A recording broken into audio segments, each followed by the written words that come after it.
ዝናብ ሲዘንብ ልጅ ሆኜ በጣም ፓስቲ እወዳለሁና አሁን ዝናብ ሲዘንብ ፓስቲ ነው የሚያምረኝ። በቀላል ዘዴ እንዴት ፓስቲ እንደሚሰሩ አሳያችኋለሁ። እዚህ ጋር 3 እንቁላል አለ። በጣም አጭር ደቂቃ ነው የሚፈጅብን። ማውካት እንደዚህ በጁስ መፍጫ በቀላል ዘዴ እንቀላቀላለን። 1 ማንኪያ ስኳር የሚሆን ሳናበዛ ደግሞ እቺ የምታክል ጨው፣ መለኪያችን ደግሞ 1 ኩባያ ዱቄት። በዚህ መለኪያችን ደግሞ ወተት ካልፈለጋችሁ ውሃ ማድረግ ትችላላችሁ። በራሱ መለኪያ 1 ኩባያ ወተት። አሁን ይሄንን በደንብ አድርገን በ2 ደቂቃ እንፈጨዋለን። መጓጎል ስለሌለበት እንደዚህ ዱቄቱ ከተለጠፈ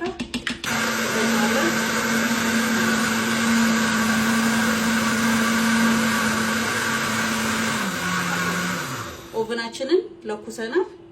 ሁሌም ዱቄት ስለሚቀያየር እነዚህ ቀጥኖብኛል። 2 ሾርባ ማንኪያ ዱቄት ጨምርበታለሁ። እንደየ ዱቄቱ አንዳንዱ ውሃ ያነሳም።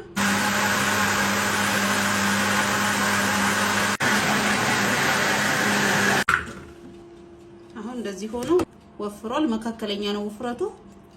ይሄውን በቂ ነው። አሁን ውስጥ የፓንኬክ መስሪያ እነዚህ ፓትራስ ገብቻለሁ። በደንብ ግሏል። በጣም ነው የሚያቃጥለው። እዚህ ጋር ደግሞ ዘይት አግያለሁኝ። የምግብ ዘይት ይላል። 1 ሾርባ ማንኪያ ወይም ግማሽ ሾርባ ማንኪያ ነው የምናረጋው። እኔ 1 ሾርባ ማንኪያ ነው ማረጋው። ሁሉም ላይ እንደዚህ ጨምራለሁ።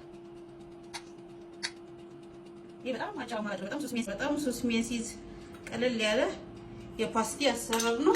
አንሞላውም አናሳንሰውም። እንደዚህ ግማሽ ያህል። ይሄ ለመክሰስ ለቁርስም ይሆናል። ሞክሩት። በቀላል ነው አሰራሩ። ግማሽ ከሞላን በኋላ በደንብ ኦቨናችን መጋል አለበት። በ240 ዲግሪ ኦቨናችን ውስጥ እንከተዋለን። ይሄ ቢያንስ ለ25 ደቂቃ እንደየ ኦቨኑ ስለሚለያይ እንዲያርገ መሀል ለመሀል እኩል እንዲበስል ከላይም ከታችም ነው የለኮስኩት። እስከዛ ደግሞ ቆንጆ ሻይ እናፈላለን። ማሻአላህ ኦቨናችሁ በደንብ እየተቆጣጠራችሁ እንዳያርባችሁ። እንደዚህ ቆንጆ ሆኖ እየበሰለ ስለሆነ እኔ ኦቨኔ በዛ በኩል በደንብ አድርጎ ስለሚያበስል እንደዚህ አድርገን አዛዝረዋለሁ። ከላይ አጥፍቻለሁ። ከታች በኩል ብቻ ነው የለኮስኩትኝ። አሁን እንደዚህ ቆንጆ ሆኖ እየበሰለ ነው። ማሻአላህ ይሄ ቆንጆ ሆኖ እንደበሰለ ትንሽ እስከሚቀዘቅዝልን እንጠብቅ። ቆንጆ ሆኖ ሲቀዘቅዝልን ቢስሚላህ ሳናችንን እናመጣና አያችሁት እንዴት ነው እንደበሰለ። እኔ ጦስኝ ሻይ እወዳለሁ። ጦስኝ ሻይ አፍልቻለሁ። እንደዚህ ነው ሲዘንብ እንደዚህ አይነት ቆንጆ ምግብ ነው መመገብ ያለብን። ቀለል ያለ ልጅነታችንን የሚያስታውሰን ኬክ አሰራሪ ላይ ብዙዎቻችሁ ኮሜንት ሲሰጡኝ ኬኩ እየነፈሰበት ነው ወይም ቆንጆ ፍትፍት ብሎ አልወጣልኝም፣ የሚያምር ኬክ አልሆነም፣ ሊጥ ይሆንብኛል ለምትሉ የምትጠቀሙትን የቤኪንግ ፓውደር አይነት ማወቅ አለባችሁ። በካርቶን የሚገዛው ቤኪንግ ፓውደር ለዳቦ ምናምን ነው የሚሆነው። ለኬክ ግን የሚሆነው በእቃዎች ውስጥ በክዳን ያላቸው መሆን አለበት። ቤኪንግ ፓውደር በደንብ መከደን አለበት። ልክ ስትጠቀሙ ግዴታ 1 ሾርባ ማንኪያ የሞላ መሆን አለበት። ሲያንስ እንደዛ ነው የሚሆነው። ዱቄት ደግሞ አንዳንድ የቀለጠ ዱቄት ሊኖር ይችላል። ስለዚህ የዱቄት አይነታችሁንም በደንብ አድርጋችሁ ለዩ። 1 ሾርባ ማንኪያ ቤኪንግ ፓውደር ካረጋችሁ ዱቄታችሁ ቆንጆ ከሆነ ትንሽ አቼቶና እርጎ ካረጋችሁ ምን ጊዜም ኬክ ሲሰሩ አሪፍ ይሆናል። ኦቨን ውስጥ ታስገቡ ደግሞ ኦቨናችሁ ለ5 ደቂቃ በደንብ መጋል አለበት። ካስገባችሁ በኋላ ኬካችሁ ነው መክፈት የለባችሁም። ይሄንን ስቴፕ ከተከተላችሁ አሪፍ ቆንጆ የኬክ ሪዛልት ታገኛላችሁ።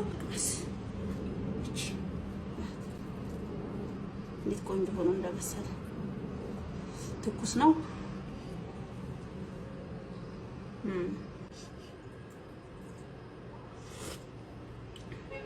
እንደዚህ አይነት ሲራፕ ደግሞ ካላችሁ እንደዚህ አይነት ሲራፖቹ እዚህ ላይ እንደዚህ ያረጋችሁ መመገብ ትችላላችሁ። የተፈጨ ስኳር መነስነስ። እንደዚህ አይነት የፓንኬክም ሲራፕ ካላችሁ ሞራ ያጣፍጠዋል። እንደዚህ አፍስሱበት። እንግዲህ ዝናብ ሲዘንብ እንደዚህ አይነት ቆንጆ የፓስቲ አሰራር አሳይቻችኋለሁ። ቤታችሁ እየሰራችሁ ተመገቡ፣ ትወዱታላችሁ። በጣም አጭር ደቂቃ ነው የሚፈልገው፣ ብዙ ፕሮሰስ የለውም። ሞክሩት። በጣም ነው የምወዳችሁ። ፎሎ፣ ላይክ፣ ሼር አይረሳ። የዛሬው ሬሲፒያችን ይሄ ነው። ባይ